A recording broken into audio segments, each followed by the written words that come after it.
গোসল করানো হবে, 9টায় তোমাকে নতুন কাপড়ে সাজানো হবে, জোহরের নামাজের পরে তোমার আলিশান বাড়ি থেকে বের করে নিয়ে যাওয়া হবে, 2টায় তোমার জানাজার নামাজ পড়ানো হবে, 2:30টায় তোমাকে কবরে নামিয়ে ফেলা হবে। মাটি দেওয়া শেষ হয়ে গেলে কেউ তোমার জন্য দোয়া করবে আর কেউ চলেও আসবে। এই তো জীবনের শেষ আয়োজন।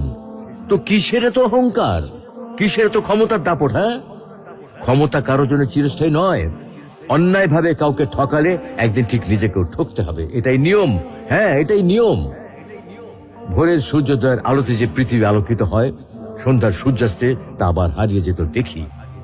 অসত্য দিয়ে সত্যকে কখনো ঢেকে রাখা যায় না। প্রকৃতি বড়ই নির্মম।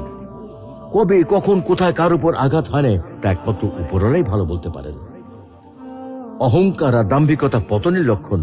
তাই অহংকারী না হয়ে সহনশীল